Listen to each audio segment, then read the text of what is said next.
आप सभी को रामनवमी की हार्दिक शुभकामनाएं। प्रिय भक्तजनों, आज चैत्र मास की शुक्ल पक्ष की नवमी तिथि के दिन ही भगवान श्री विष्णु ने त्रेता युग में अपने 7वें अवतार के रूप में भगवान श्री राम के रूप में अवतार धारण किया था। इसलिए आज का ये दिन बहुत ही अद्भुत और सुफलदायी है। आज की इस भागम भाग भरी जिंदगी में हर कोई इतना व्यस्त है कि वो अपने लिए या फिर आने वाले जन्म को सुधारने के लिए, अपने पापों को मुक्त देने के लिए 10 मिनट का समय भी नहीं होता है। तो इसलिए हम आपको विवश करेंगे।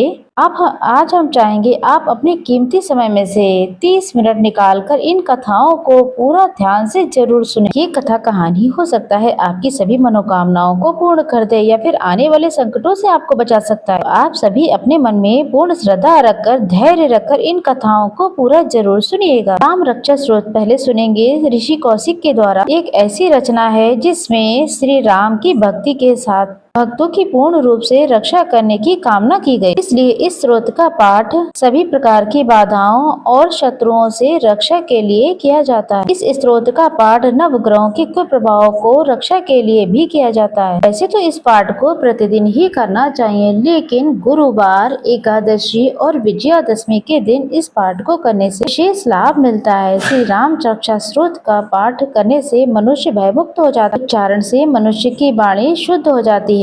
श्री राम रक्षा स्रोत के पाठ से बच्चों को लगी बुरी नजर दूर हो जाती है। वास्तु में होने वाली नकारात्मक ऊर्जा और वास्तु के सभी दोष दूर हो जाते हैं। तो आइए हम सभी श्री राम रक्षा स्रोत का हिंदी अनुवाद सुनेंगे। तो इस राम रक्षा स्रोत मंत्र के रचयिता बुद्ध कौशिक ऋषि हैं, माता सीता और श्री रामचंद्र देवता हैं, अनुष्टुप छंद है और माता सीता शक्ति हैं, श्री हनुमान जी कीलक हैं। श्री रामचंद्र जी की प्रसन्नता के लिए श्री राम रक्षा स्रोत का जप और विनियोग किया जाता है, जो धनुष बाण धारण किए हुए वध पद्मासन की मुद्रा में विराजित हैं और पीताम्बर पहने हुए। इनके नेत्र कमल दलों से भी ज्यादा सुंदर हैं, जो प्रसन्न चित्त हैं, जिनके नेत्र बाईं ओर और गोद में बैठी हुई सीता जी के मुख कमल से मिले हुए हैं और जिनका रंग बादलों की तरह श्याम है।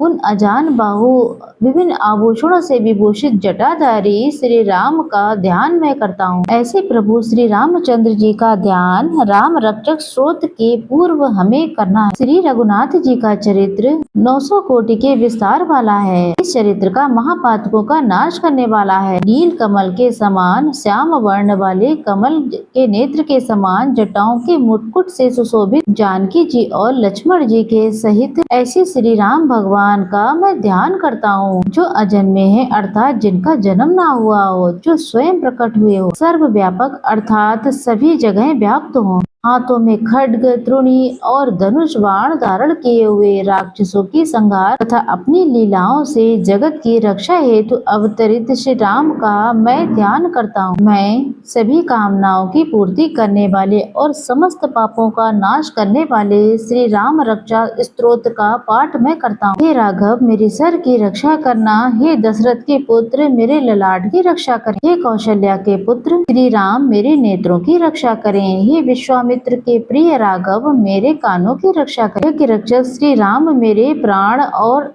अर्थात नाक की रक्षा करें। हे सुमित्रा के वत्सल रघुपति, मेरे मुख की रक्षा करें। सर्व विद्या को धारण करने वाले श्री राम, मेरे जीवा अर्थात वाणी की रक्षा करें। भरत ने जिन्हें बंधन किया है, ऐसे श्री राम मेरे कंठ की रक्षा करें। दिव्य अस्त्र जिनके कंधों पर हैं, ऐसे रघुपति श्री राम मेरे कंधों की रक्षा करें। और जिन्होंने महादेव का धनुष तोड़ा था, ऐसे भगवान श्री राम मेरी भुजाओं की रक्षा करें। सीतापति श्री राम मेरे हाथों की रक्षा करें। जमदग्नि ऋषि के पुत्र परशुराम को जीतने वाले श्री राम मेरे हृदय की रक्षा करें। खर नामक राक्षस का वध करने वाले प्रभु श्री राम मेरे शरीर के मध्य भाग की रक्षा करें। और जामवंत को आश्रय देने वाले भगवान श्री राम मेरी नाभि की रक्षा करें। सुग्रीव के स्वामी मेरे श्री राम मेरी कमर की रक्षा करें। हनुमान के प्रभु तथा राक्षस कुल का विनाश करने वाले रघुकुल में श्रेष्ठ भगवान श्री राम मेरी हड्डियों की रक्षा करें। सागर पर सेतु बांधने वाले श्री राम मेरे दोनों घुटनों की रक्षा करें। दशानन रावण का वध करने वाले भगवान श्री राम मेरी दोनों जंघाओं की रक्षा करें।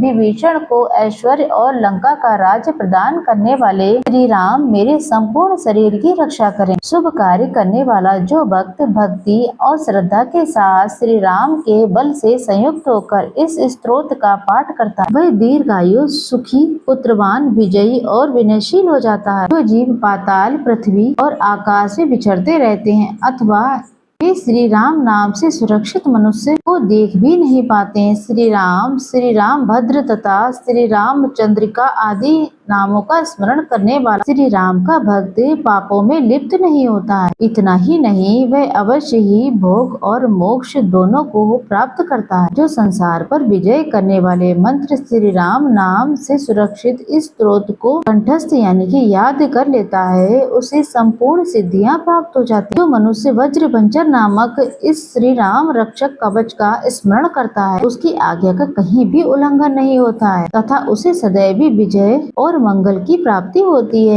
ये कहा गया है कि राम रक्षा स्तोत्र ही राम कवच है। श्री शंकर भगवान ने इस श्री राम रक्षा स्तोत्र का आदेश बुद्ध कौशिक ऋषि को दिया था। उन्होंने प्रातः काल जागने पर उसे वैसा ही लिख दिया था। प्रभु राम जो कल्प वृक्षों के बाग के समान विश्राम देने वाले हैं, जो समस्त विपत्तियों को दूर करने वाले हैं, जो तीनों लोकों में सुंदर हैं, वही श्री राम हमारे प्रभु हैं। जो युवा, सुंदर, सुकुमार, महाबली और कमल के समान विशाल नेत्रों वाले हैं, मुनियों के समान वस्त्र और काले मृग का चर्म धारण करते हैं। महाबली अर्थात बहुत ही ज्यादा बलवान है। इस बल के साथ ही इन्होंने राक्षसों का वध किया था। जो फल और कंद का आहार ग्रहण करते हैं, जो संयमी, तपस्वी और अर्ध ब्रह्मचारी हैं, वे दशरथ के पुत्र राम लक्ष्मण दोनों भाई हमारी रक्षा। जो संयमी, तपस्वी और ब्रह्मचारी हैं, वे दशरथ के पुत्र श्री राम लक्ष्मण दोनों भाई हमारी रक्षा करें। ऐसे महाबली, रघुश्रेष्ठ, समस्त प्राणियों के शरणदाता, सभी धनुधारियों में श्रेष्ठ, राक्षस कुल का विनाश करने वाले श्री राम हमारी रक्षा करें।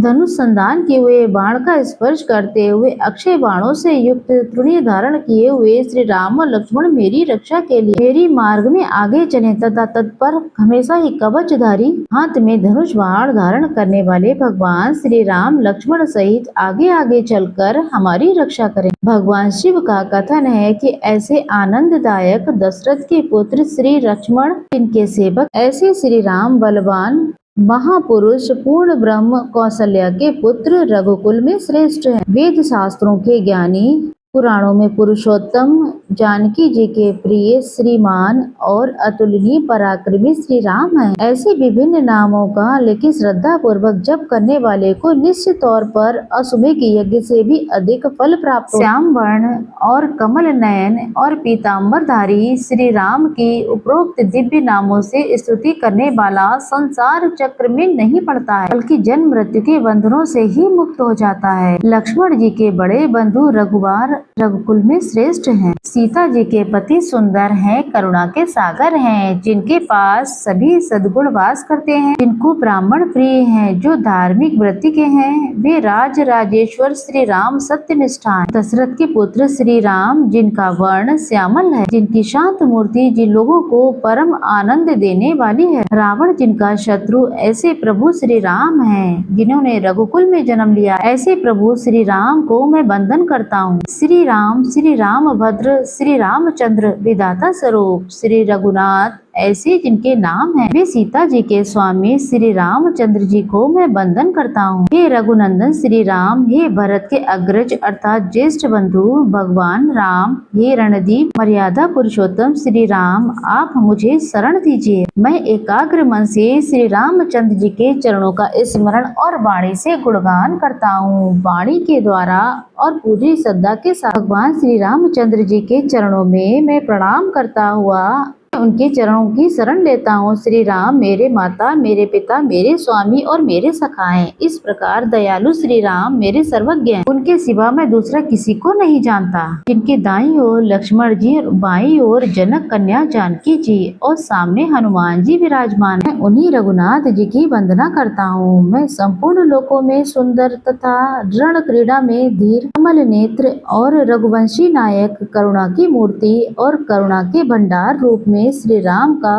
बंधन और मैं उनकी शरण में हूँ, जिनकी गति मंद के समान और वेग वायु के समान अत्यधिक तेज है, जो परम जितेंद्रिय एवं बुद्धिमानों में श्रेष्ठ है। उन पवन नंदन वानर सेना के प्रमुख श्री राम दूत हनुमान जी की भी शरण में जाता हूँ। मैं कविता में डाली में बैठकर मधुर अक्षरों वाले राम राम के मधुर नाम को पूजते हुए वाल्मीकि रूपी कोयल की वंदना करता हूँ। मैं इस संसार के प्रिय एवं सुंदर उन भगवान राम को बार बार नमन करता हूँ, जो सभी आपदाओं को दूर करने वाले तथा सुख संपत्ति प्रदान करने वाले हैं। राम राम का जप करने से मनुष्य के सभी कष्ट समाप्त हो जाते हैं, वह समस्त सुख संपत्ति और ऐश्वर्य प्राप्त कर लेता है। राम राम की गर्जना से यमदूत सदा भयभीत रहते हैं। राजाओं में श्रेष्ठ श्री राम सदा विजय को प्राप्त करते हैं। मैं सीतापति भगवान श्री राम का भजन करता हूँ। संपूर्ण राक्षसों सेना का नाश करने वाले श्री राम को मैं नमस्कार करता हूँ। श्री राम के समान अन्य कोई आश्रय दाता नहीं। मैं शरणागत वत्सल्य का दास हूँ। मैं सदा शिव श्री राम में ही लीन रहूं। हे श्री राम, आप मेरा उद्धार करो।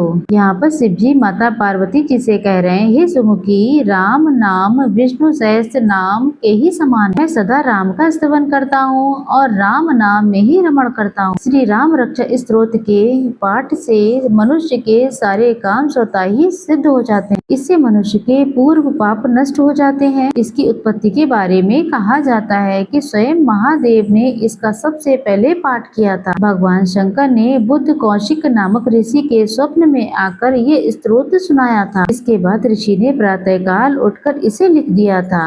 श्री राम रक्षा स्तोत्र के पाठ से मंगल का कुप्रभाव भी समाप्त हो जाता है और इस स्तोत्र के पाठ से प्रभु श्री राम के साथ पवन पुत्र हनुमान जी भी प्रसन्न हो जाते हैं। श्री राम रक्षा स्तोत्र पाठ संपूर्ण हुआ तो सभी प्रेम से बोलिए, सियापति श्री रामचंद्र की जय, पवन सुत हनुमान की जय। जगत के पालन करता श्री विष्णु भगवान ने अपने 7वें अवतार मर्यादा पुरुषोत्तम श्री रामचंद्र जी के रूप में अनेकों विश्वसनीय और अद्भुत लीलाएं रची और अंत में प्रभु ने त्रिलोक विजेता अहंकारी रावण का संहार कर बुराई पर अच्छाई की जीत का विजय प्राप्त किया। भगवान श्री राम जी के जन्म दिवस को ही चैत्र मास के शुक्ल पक्ष की नौमी तिथि के दिन हर साल रामनवमी के रूप में बड़े ही उत्साह के साथ मनाया जाता है। पौराणिक कथा के अनुसार अयोध्या के महाराज दशरथ को पुत्र रत्न की प्राप्ति नहीं हो रही थी। ऐसे में महाराज दशरथ ने अपने गुरु महर्षि वशिष्ठ के निर्देशों का पालन करते हुए एक महायज्ञ आयोजित किया। महाराज दशरथ ने इस यज्ञ में सभी यशस्वी ऋषि मुनियों को आमंत्रित किया।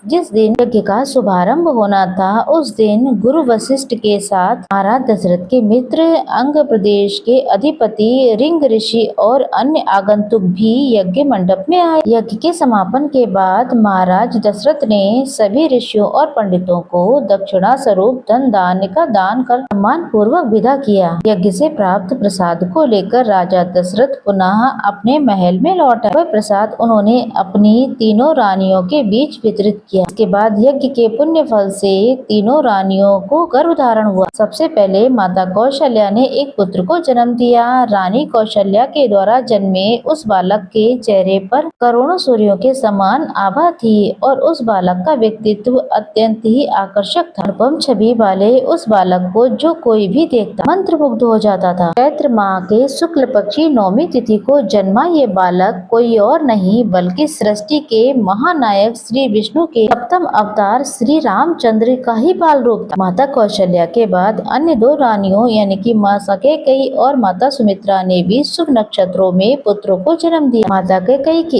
एक पुत्र यानी कि भरत हुए। माता सुमित्रा के दो पुत्र लक्ष्मण और शत्रुघ्न हुए। अयोध्या के नन्हे राजकुमारों के जन्म का शुभ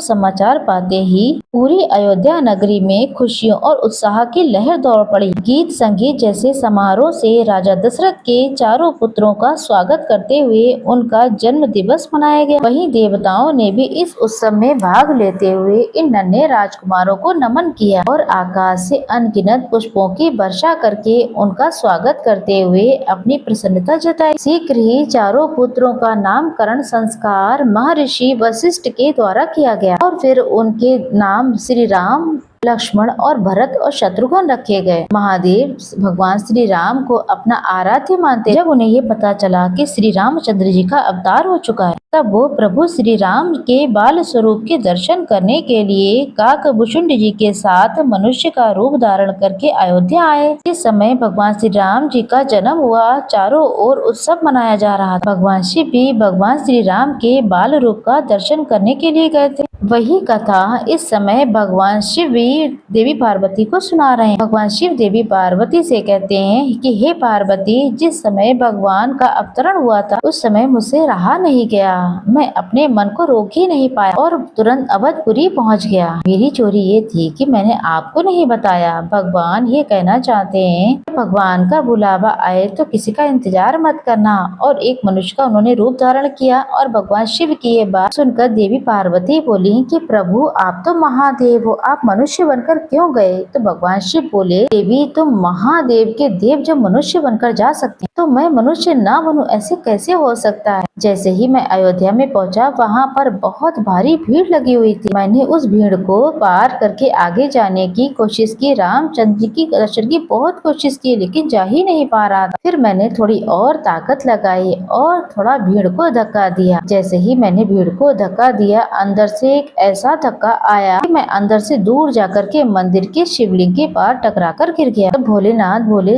अंदर से एक ऐसा धक्का आया कि मैं दूर जाकर के मंदिर के शिवलिंग से जाकर के टकरा गया और गिर गया। भोलेनाथ बोले, हो गए दर्शन? राम के तो हुए नहीं, मेरे खुद के ही दर्शन हो गए। भोलेनाथ कहते हैं कि मैंने सोचा इतनी भारी भीड़ में राम लला के दर्शन कैसे हों? तब भोलेनाथ को याद आया कि मेरा एक चेला है, वो दिखाई नहीं दे रहा। वो चेला है काकभूषुंड जी महाराज। अब महादेव मन ही मन उस भीड़ में खड़े होकर सोच रहे हैं कि अगर राम लला के दर्शन करने के लिए भगवान के दर्शन करने तो वो जरूर आए होंगे। जैसे ही भोलेनाथ ने उन्हें याद किया तो काकभूषुंड जी फौरन ही वहाँ पर पहुँच गए, क्योंकि कौवे के रूप में है। भोलेनाथ से कहते हैं कि महादेव बताइए, आपने मुझे याद किया? तो भोलेनाथ बोले, जल्दी बताऊं? क्यों बताऊं जल्दी? तुम्हें कहाँ जाना है भाई?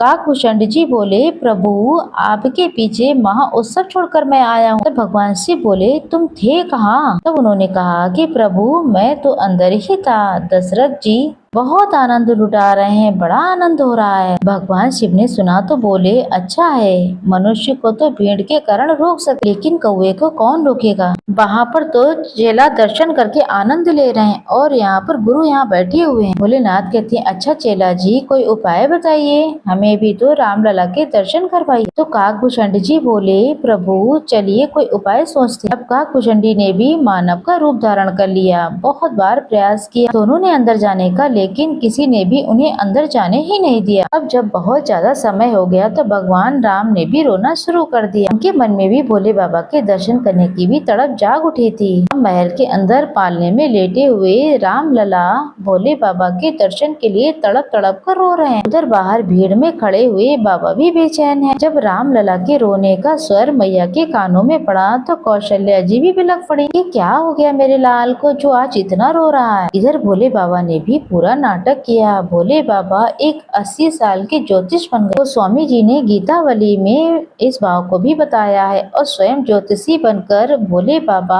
काकभूषुंड जी को अपना शिष्य बना लेते हैं और फिर इसके बाद वे दोनों सरयू नदी के किनारे बैठ जाते हैं। जितने भी लोग उस रास्ते से आ जा रहे थे, भगवान शिव उनका हाथ देखकर उनका भविष्यवाणी बता रहे थे। अब अवधपुरी में चर्चा शुरू हुई। बहुत बड़ा पहुंचा हुआ ज्योतिष आया हुआ। उधर पालने में लेटे हुए भगवान श्री राम ने जब रोना शुरू किया तो मैया बोली, गुरु वशिष्ठ जी को खबर की गई, लेकिन वशिष्ठ जी व्यस्त थे। इतने में एक सेवक आकर के कहने लगा, मैया मुझे खबर मिली है कि एक बहुत बड़े ज्योतिष अवधपुरी में आए हुए हैं, अगर आपकी आज्ञा हो तो उन्हें यहाँ बुला लाऊं। माँ तो परेशान थी, उन्होंने कहा जाओ और जल्दी बुला कर लाओ, बस मेरे लाल का रोना बंद हो जाए, क्योंकि मैया राम लला को छुपा छुपा कर परेशान हो गई थी। वो थे कि रोना बंद ही नहीं कर रहे थे। अब सेवक तो दौड़े दौड़े गए और भोले बाबा सरयू नदी के किनारे बैठे थे। सेवकों ने कहा कि प्रभु आप ही वो ज्योतिष हैं जिसकी चर्चा हर जगह फैली हुई है। तो भोले बाबा बोले तुम लोग कहाँ से आए हो? सेवक बोले महाराज हम तो राजभवन से आए हैं। इतना ही सुना था कि भोलेनाथ का रोम रोम पुलकित हो गया। तो समझ गए कि मेरे राम ने ही इन्हें भिजवाया है। भगवान शिव बोले अच्छा बताओ मुझे क्या करना है? सेवक बोले महाराज जल्दी चलिए, सुबह से ही लाला बहुत रो रहे हैं। रानी ने आपको वो जल्दी से बुलाया है। भोलेनाथ तो मन ही मन झूम उठे। जैसे ही चलने लगे काकभूषण जी ने उनका कुर्ता पकड़ लिया और कहने लगे महाराज मैं भी तो आपके साथ हूँ, मुझे भी साथ लेकर चलिए। भोलेनाथ बोले तुमने तो दर्शन कर लिए हैं, अब तुम जाकर के क्या करोगे? तब काकभूषण जी बोले प्रभु मैंने दर्शन तो किए हैं पर प्रभु को स्पर्श नहीं किया है। अगर आप प्रभु को स्पर्श करवा दोगे तो ठीक है, नहीं तो मैं आपकी पोल खोल दूंगा। सुनते ही भगवान जी बोले कि ठीक है आपको भी दर्शन करवा देते हैं, लेकिन आप मेरी पोल मत खोलना।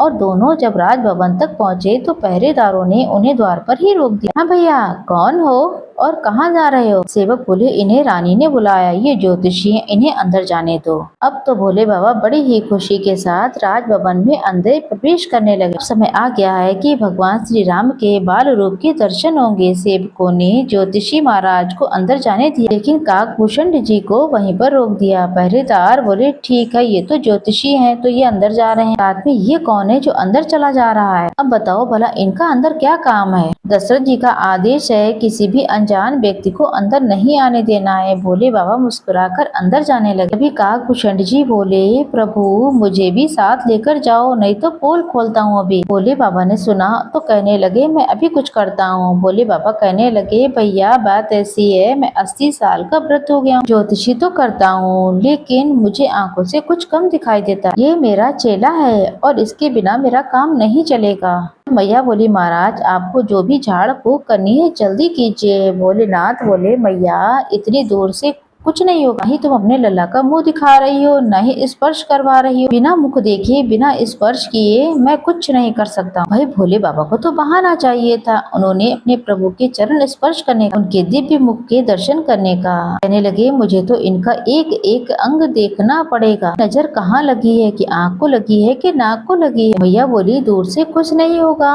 भोले बाबा बोले हाँ मैया दूर से कुछ नहीं होगा। अब मैया ने अपनी साड़ी का पल्लू उठाया और उनकी गोद में राम लला जो अब तक रो रहे थे भगवान श्री शंकर को देकर खिलखिलाकर मुस्कुराने लगे। मैया बोली महाराज आप तो कमाल के ब्राह्मण हो, आपने तो सिर्फ लाला को देखा ही है और लाला का रोना बंद कर दिया। भगवान शिव ज्योतिष के रूप में बोले मैया अभी तो सिर्फ नजर पड़ी और रोना बंद हो गया। अगर तुम अपने लला को मेरी गोदी में दे दोगे तो हमेशा के लिए आनंद ही आनंद आ जाएगा। सुनते ही मैया ने फौरन ही राम लला को भोलेनाथ की गोद में दे दिया। जैसे ही भगवान शिव की गोद में आए मानो साक्षात शिव जी और श्री राम का मिलन हो गया। भगवान शिव की आंखों से प्रेम के आंसू बहने लगे। अब तक जिस बाल छवि का वो मन में दर्शन करते थे आज वो साक्षात दर्शन कर रहे हैं। भोलेनाथ उनके कभी हाथ पकड़ते कभी गाल छूते हैं, कभी राम लला के माथा सहलाते हैं। भगवान राम भी टुकुर टुकुर अपनी आंखों से शिव जी को निहार रहे हैं। जब थोड़ी देर हो गई काकभूषण जी ने फिर से पीछे से कुर्ता पकड़ लिया और कहने लगे प्रभु हमारा भी तो हिस्सा मुझे दीजिए, आपने तो खूब आनंद ले लिया है, अब मुझ पर भी कृपा कीजिए। अब भगवान शिव राम लला को काकभूषण की गोद में देने लगे तो मैया ने रोक दिया कि इनकी गोद में लला को क्यों दे रहे हो? भगवान शिव बोले मैया